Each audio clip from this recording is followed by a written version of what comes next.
At around 10:30 a.m. on the 9th of April 2019, Ivy Wangeci, a medical student of Moi University, was hacked to death by a man armed with an axe outside the Moi Teaching and Referral Hospital in Eldoret. She had just finished her rounds at one of the wards.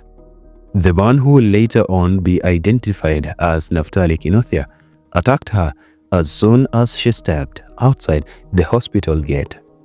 Kinuthia struck Ivy on the head and continued his brutal attack even after she collapsed. He threatened anyone who dared to intervene. Only after ensuring she was dead did he attempt to flee. But the public was determined to hold him accountable. A furious mob attacked him, giving him a senseless beating.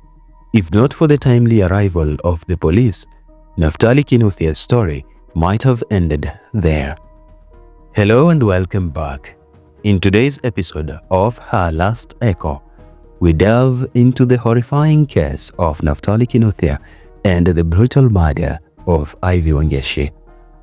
Stay tuned to find out where this killer is today.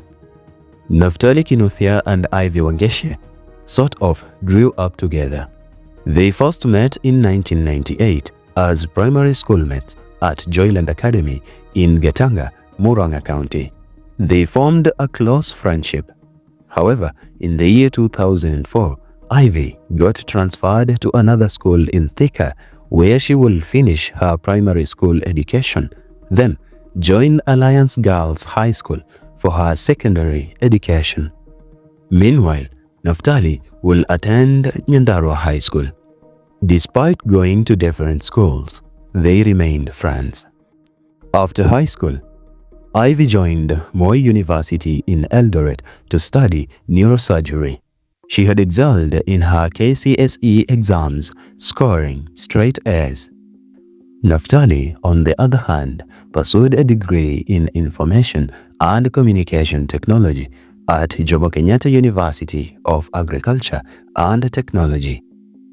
Naftali later claimed that their childhood friendship had blossomed into a deep romantic connection. Over the years, he sent her money and bought her gifts, something that he doubled down on after securing employment.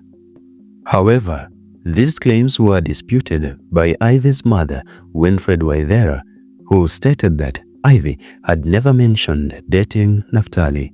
Ivy's close friends from Moi University also denied the existence of a romantic relationship, stating that Ivy repeatedly rejected Naftali's advances.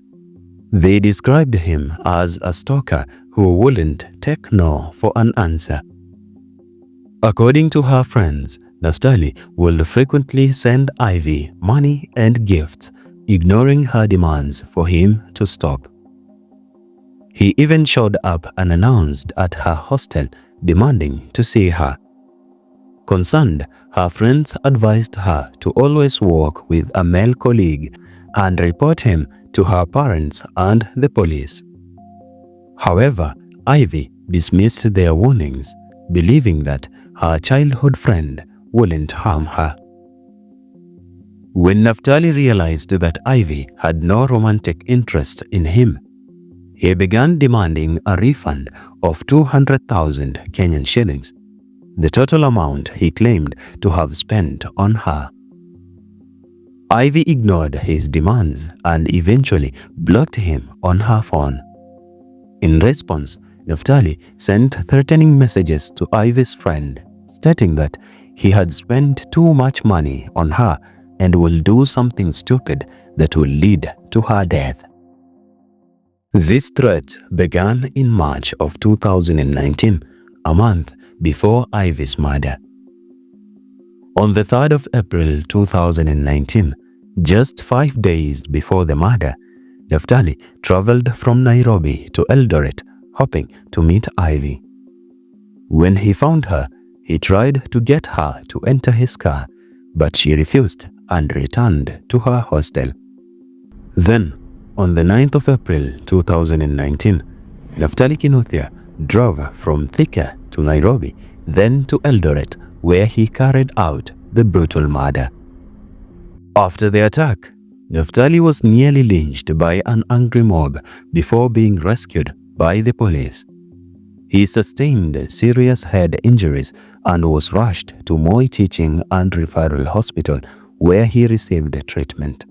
When asked why he killed Ivy, Naftali claimed she had asked him for 28,000 shillings for an upcoming party to celebrate her 25th birthday.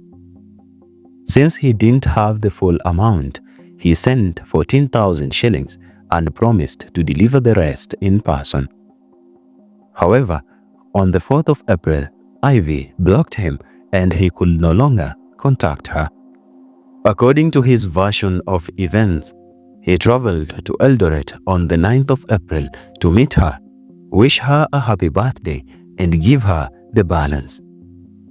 Unable to reach her by phone, he searched for her in person and found her near the hostel. When he offered the money, Ivy allegedly refused, saying that her new boyfriend will cover the party expenses.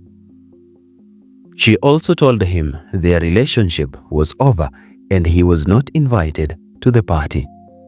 Naftali claimed that, heartbroken, he turned to leave. While walking towards his car, he looked back and saw Ivy hugging another man. Enraged by jealousy, he retrieved an axe from the car and killed her. With overwhelming evidence against him, one will expect a swift trial.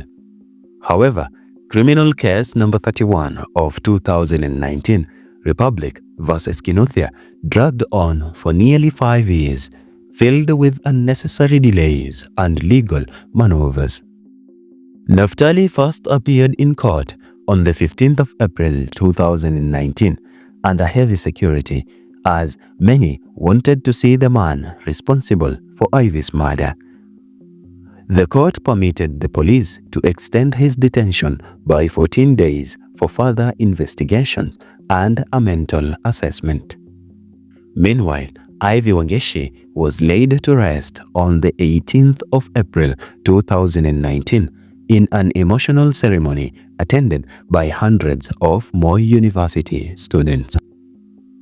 On the 30th of April 2019, Naftali Kinuthia shocked the nation by pleading not guilty to Ivy's murder, despite dozens of witnesses having seen him commit the crime in broad daylight. His lawyer applied for bail 3 times, but the court denied it due to the gravity of the case and the risk of witness interference. The hearing was initially set for the 26th of March 2020, but was delayed multiple times as the defense played legal games, stalling proceedings. At one point, Naftali's lawyer failed to appear in court, citing political campaign commitments.